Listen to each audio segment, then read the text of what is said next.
Olá, meu nome é Lucas Napoli, eu sou psicólogo, psicanalista e doutor em psicologia clínica. Seja muito bem-vindo ao canal Psicanálise em Humanês. Pessoal, hoje vai ser um daqueles vídeos que muitos de vocês gostam, que é um vídeo de react, só que será um react diferente. Eu vou reagir a trechos de duas entrevistas realizadas recentemente no programa Roda Viva com profissionais que possuem vasta experiência com autismo na abordagem de sujeitos autistas. Essas entrevistas foram realizadas recentemente, agora em abril de 2026. Esse vídeo está sendo gravado e publicado no dia 3 de maio de 2026. E o Roda Viva decidiu fazer essas entrevistas porque abril é colocado pela ONU como o mês de conscientização do autismo. E aí o Roda Viva fez uma primeira entrevista com o neuropediatra José Salomão Schwartzman e 2 semanas depois fez uma entrevista com a Maria Cristina Kupfer, que é psicanalista e professora do Instituto de Psicologia da USP.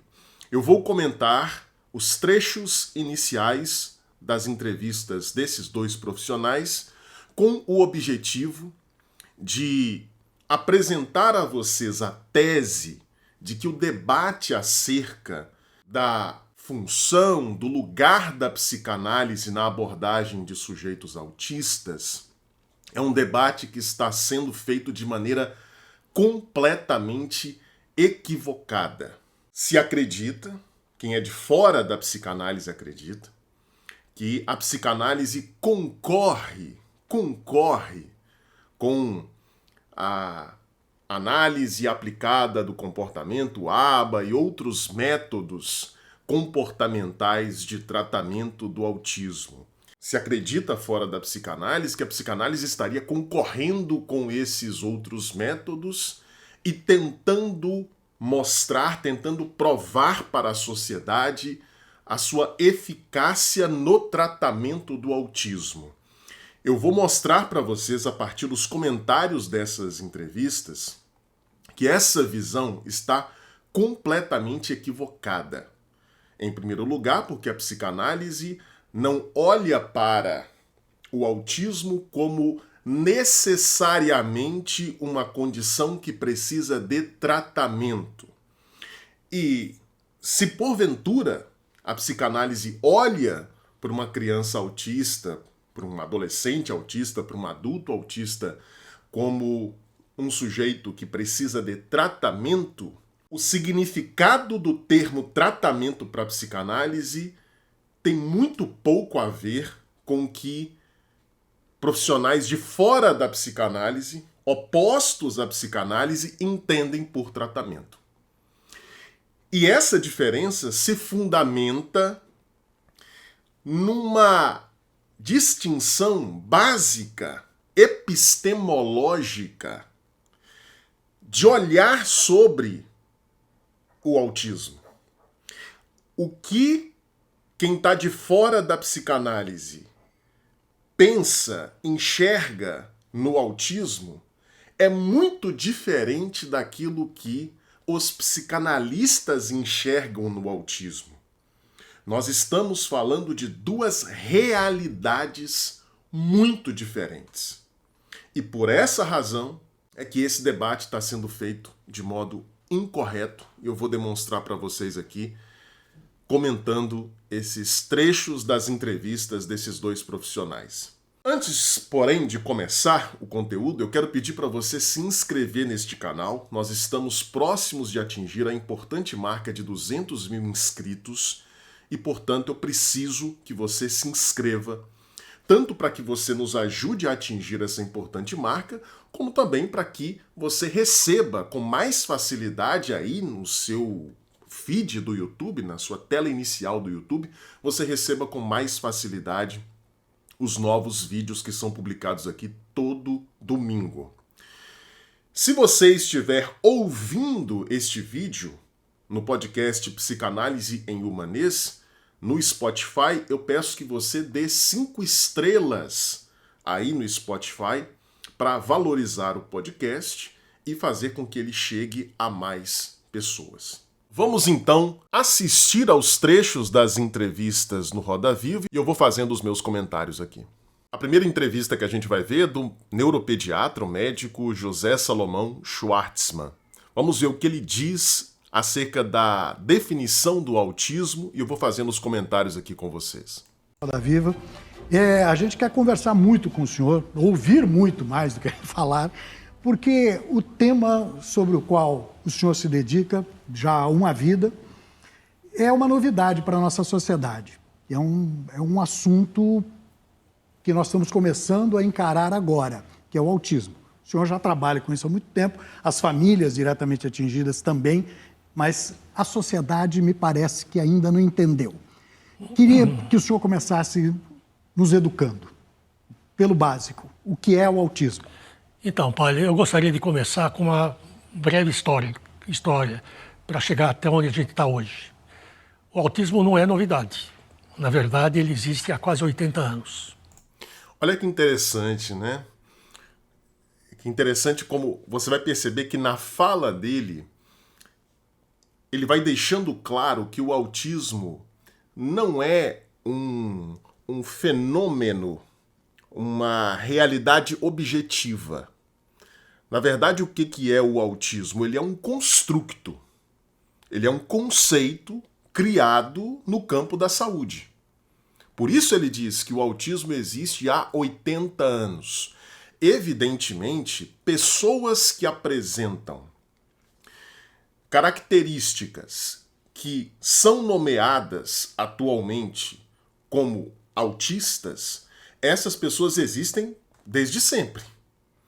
Porém, somente a partir há 80 anos que essas pessoas começaram a ser nomeadas como autistas. Só há 80 anos esse conceito, esse construto começou a existir. Por que eu estou chamando a sua atenção para isso? Porque isso é muito importante. Mostra que o autismo não é uma realidade fenomênica, é um conceito que nós criamos. E se é um conceito que nós criamos, isso significa que esse conceito está fundamentado em determinados pressupostos, em determinadas premissas, e isso significa também que ele não é um reflexo da realidade. Ele não é um espelho da realidade. Ele é uma tentativa nossa de entender uma determinada realidade, que é a realidade de determinadas pessoas que apresentam certas características. O máximo que a gente pode dizer para dizer assim, o que está no real mesmo é pessoas que apresentam determinadas características. Até 80 anos atrás, essas pessoas não eram chamadas como autistas e elas não eram concebidas, elas não eram pensadas. A sociedade não se relacionava com essas pessoas como autistas. Esse ponto é muito importante. Eu não sei se o nosso querido José Salomão Schwartzman tem consciência total do que está presente na fala dele, mas eu achei importante ele ter falado isso. Ele foi descrito há 80 anos atrás, veio sofrendo modificações. Aí ele começa a cometer, do meu ponto de vista, um equívoco. Porque ele diz, ele foi descrito há 80 anos atrás. Não, ele foi construído. Esse construto, um conceito. Esse conceito foi construído há 80 anos atrás. Não significa que tinha uma realidade lá e a gente ainda não tinha enxergado essa realidade. Não, essa realidade sempre existiu. Pessoas com características que a gente chama atualmente de autistas sempre existiram. A questão é que, a partir de um determinado momento, essas pessoas passaram a ser enquadradas por esse conceito de autismo. Então não se trata de uma simples descrição. Se trata de uma construção. Isso é muito importante, marcar essa diferença. Do ponto de vista de como ele é entendido, quais seriam as possíveis causas, com números crescentes em termos de diagnósticos. Então, basicamente, o que é o autismo? Depois a gente pode entrar em detalhe. Mas é um distúrbio neurobiológico. Olha a definição que ele vai propor de autismo. O autismo é um distúrbio neurobiológico. Então ele já está apresentando o autismo, essa condição, esse conjunto de características que determinadas pessoas apresentam, ele já está valorando isso como um problema de saúde. Ele já está valorando isso como uma doença. Ele já está valorando isso como um transtorno. Não me importa muito aqui a palavra que você vai utilizar, porque no final das contas, qualquer palavra aqui que for utilizada como sinônimo de distúrbio, doença, transtorno, qualquer uma vai ter a mesma conotação patológica. Ele já está dizendo que necessariamente uma pessoa que apresenta características que atualmente nós chamamos de autismo, essas pessoas estão com uma patologia. E olha a qualificação que ele coloca. Um distúrbio neurobiológico. Ele está definindo o autismo, primeiro, como uma patologia. Segundo, ele está dizendo que essa patologia não tem a ver com a vida da pessoa como um todo. A dimensão psíquica, a dimensão social. É uma patologia que diz respeito à dimensão neurobiológica, ou seja, uma coisa física, fisiológica. Preste atenção na definição, escute isso, gente. Para você entender que esse senhor e todos os que concordam com ele estão numa realidade que não é a mesma realidade da psicanálise. A psicanálise não enxerga o autismo dessa forma. Isso não há dúvida, embora muita gente ainda admita que seja uma coisa relacional, que eventualmente é uma condição decorrente de um trato inadequado do ambiente. Uma mãe geladeira ou uma mãe profundamente desatenta com relação ao seu filho. O senhor não acredita nisso? Não, o mundo não acredita mais, mas até muito pouco tempo, e em São Paulo você ainda tem grupos importantes defendendo isso. Ninguém defende isso. Aqui ele está cometendo uma fake news. Ninguém defende isso, senhor José Salomão Schwartzman. Ninguém defende isso. O senhor está transmitindo para a população, em rede nacional, você está falando uma mentira. Nenhum profissional sério de saúde mental, e você está aqui claramente, né, insinuando que os psicanalistas pensam assim, nenhum psicanalista sério pensa que o autismo é uma condição que é simplesmente um efeito de um trato ambiental inadequado, mãe geladeira. Essa hipótese da mãe geladeira sim surgiu na psicanálise, mas nenhum psicanalista sério atualmente sustenta essa concepção. Nenhum psicanalista sério entende que o autismo é uma condição puramente relacional, mas é relacional também. O sujeito autista, ele não é um organismo, para a psicanálise, para você pode ser diferente. Para a psicanálise, o sujeito autista não é simplesmente um organismo com determinadas características atípicas. Não, ele é um sujeito como qualquer pessoa, né, senhor José Salomão Schwartzman? A gente vê o autista como uma pessoa, como um sujeito. Ele é uma pessoa que está em relação, evidentemente, que nasce em relação. Ele nasce num ambiente se relacionando com figuras cuidadoras. Então, é evidente, é óbvio que o autismo é uma condição relacional também. Não é só relacional. E nesse sentido, do meu ponto de vista, a definição, o conceito de autismo que será proposto pela Maria Cristina Kupfer, que é psicanalista, que a gente vai ver daqui a pouco, é muito melhor, é superior em termos de complexidade a esse conceito que está sendo apresentado aí pelo senhor José Salomão Schwartzman. Ele está dizendo que o autismo não tem nada a ver com relações, de jeito nenhum. É uma questão puramente neurobiológica. É uma visão reducionista. Mas eu volto a insistir. A literatura é óbvia, no sentido de que hoje considera-se que é um transtorno neurobiológico. Se eu olho para uma pessoa autista comparando ela em termos de comunicação, em termos de determinadas habilidades, em termos de um modo de comportamento, se eu comparo essa pessoa autista com uma outra pessoa que não tem autismo e estabeleço determinados critérios valorativos, aí eu direi que essa pessoa autista tem um distúrbio, tem uma patologia, desde que eu faça a comparação. Se eu olho somente para criança autista, eu não necessariamente vou chegar à conclusão de que eu tenho alguém ali que apresenta um distúrbio. Eu posso chegar à conclusão, sim, evidentemente, de alguém que apresenta determinadas limitações, sofrimento, e aí eu posso intervir no sentido de diminuir esse sofrimento, de potencializar, de ampliar as possibilidades de interação dessa pessoa, sim, mas não necessariamente eu vou enxergar isso como patologia. Eu só vou enxergar como patologia se eu tiver uma concepção do que é a saúde, do que é o ideal, do que é o normal, do que é o típico. Fundamentalmente, para você dizer que alguém tem autismo, necessariamente ele tem que ter. Olha como as características que ele vai apontar, e ele não está inventando nada, tá, gente? Ele está simplesmente seguindo o que está no DSM. No Manual Diagnóstico e Estatístico dos Transtornos Mentais da Associação Psiquiátrica Americana. Ele só está seguindo o que está no DSM.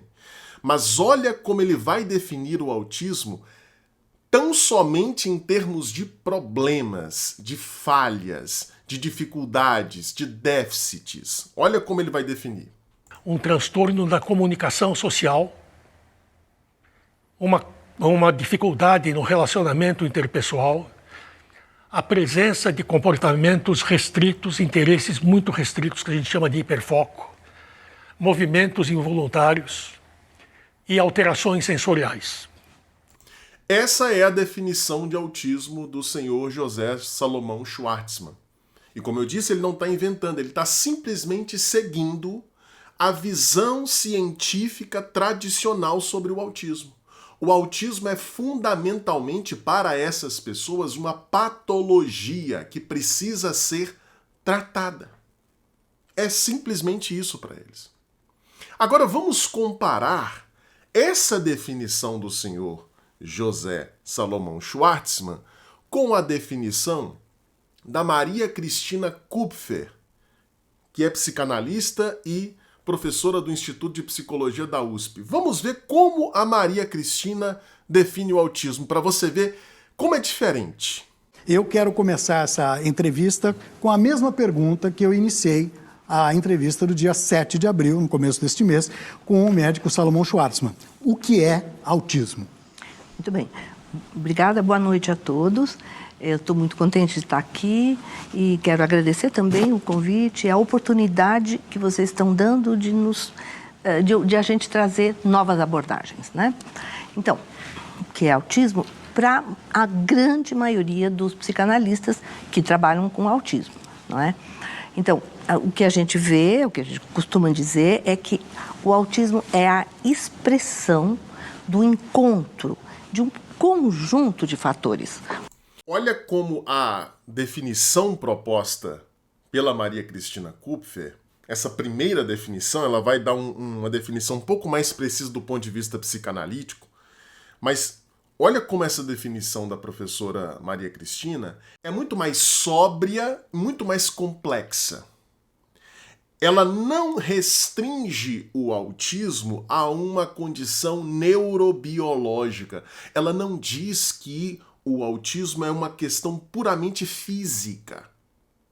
Ela está dizendo, é um encontro, é a expressão, é o desfecho, é o resultado de um encontro de múltiplos fatores. São vários fatores que entram em jogo para constituir uma determinada condição, um conjunto de elementos que nós, hoje em dia, chamamos de autismo. Portanto, eu já estou dizendo logo de cara que ele é multifatorial, né? Então, eu vou falar. Que é a resposta mais apropriada do ponto de vista científico. Dizer que o autismo é uma condição neurobiológica, fazer esse recorte fisicalista organicista é um reducionismo. Rapidamente, porque acho que nós vamos ter oportunidade de desenvolver tudo isso, mas comecemos pelo primeiro fator, que, claro, evidentemente é importante. Os psicanalistas, de um modo geral, aceitam que haja, de fato, questões neurobiológicas e do neurodesenvolvimento, né? Não podemos negar a materialidade de um corpo. Então, há questões importantes constitucionais. Porém, este é só o ponto de partida. Nós temos que pensar que essa criança que nasce precisa se desenvolver, entrar no mundo, entrar na linguagem, entrar em contato com os outros, entrar no mundo simbólico, na cultura. Perceba como a concepção da professora Maria Cristina é muito mais interessante, é muito mais complexa. Quando você vê a fala do José Salomão Schwartzman, você fica com a impressão de que a criança nasce autista. Não, nenhuma criança nasce autista.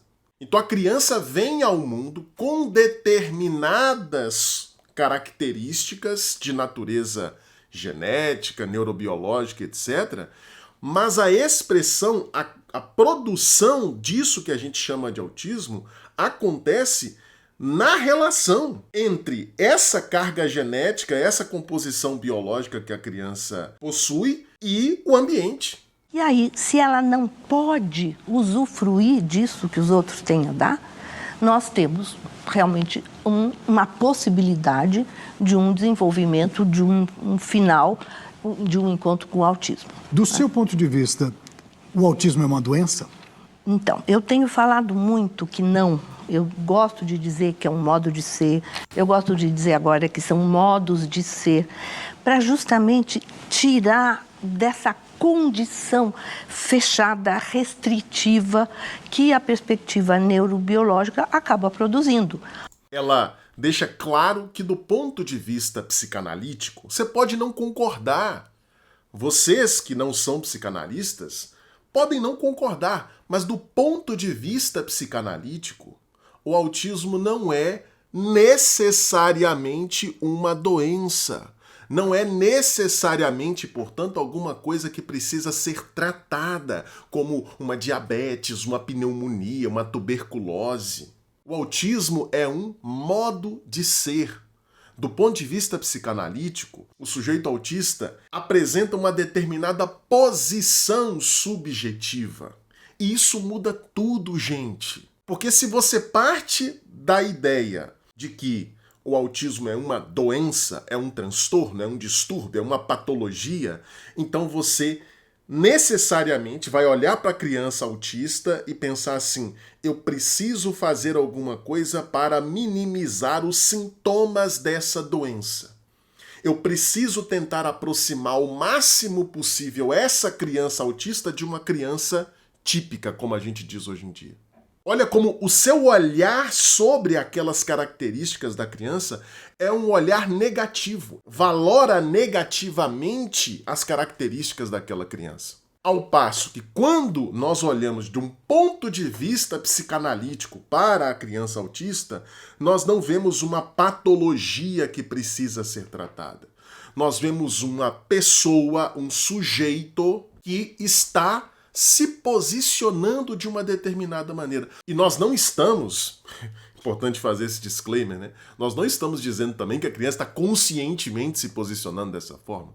O fato é que aquela é uma posição diante do outro, diante do mundo, diante da vida. Então a pergunta que vai aparecer para a psicanálise é: de que forma a gente pode lidar com essa posição para que ela seja menos fonte de sofrimento para aquela criança?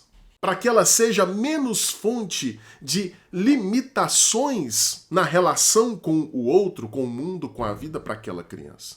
A gente não vai olhar para as características que aquela criança apresenta necessariamente como problemas que precisam ser corrigidos. Ah, Lucas, então a psicanálise está dizendo que o autismo é uma questão puramente psicológica? Claro que não! Assim como a gente não diz que as outras condições com as quais a gente lida na psicanálise, sei lá, uma neurose obsessiva, uma neurose histérica, uma fobia, a gente não está dizendo que essas condições são puramente psicológicas. É bastante provável que haja uma participação de algum fator genético, em alguma medida, na produção, na consolidação, na constituição de uma estrutura obsessiva, de uma estrutura histérica, etc.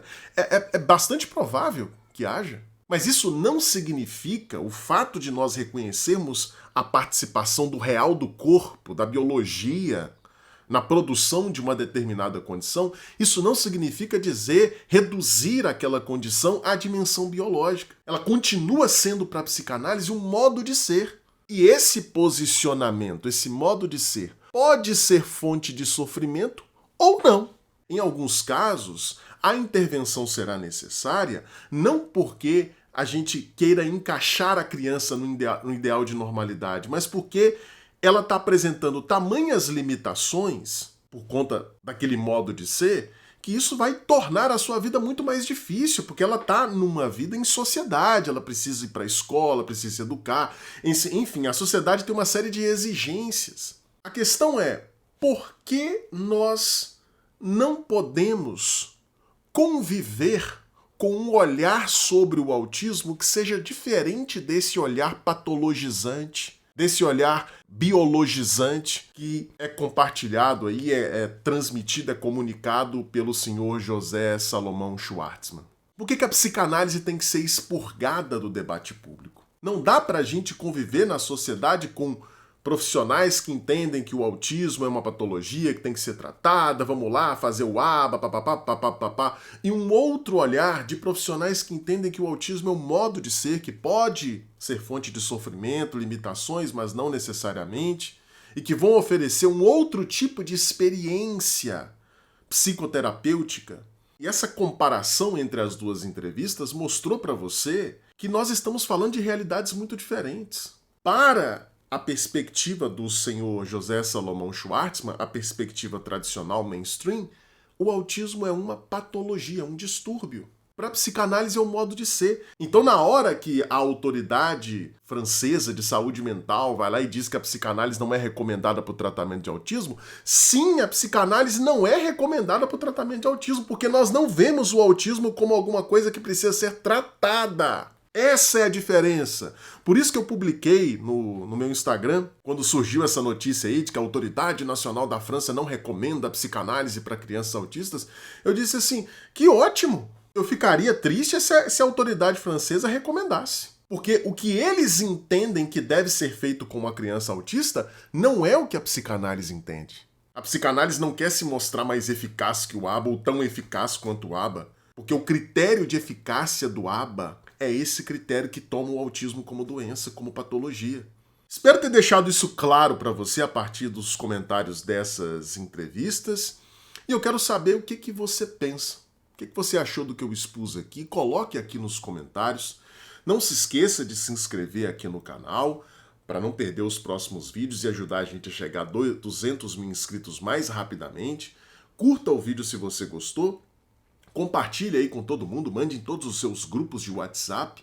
E se você deseja entender mais sobre psicanálise, aprender a teoria psicanalítica de uma forma leve, simples, didática, sem complicações desnecessárias, eu te convido a participar da Confraria Analítica, que é a minha escola de formação teórica em psicanálise.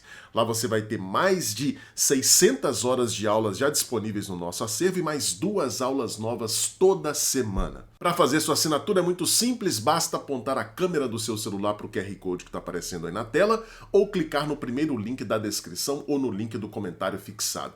Eu encontro você no próximo vídeo, um grande abraço, tchau, tchau.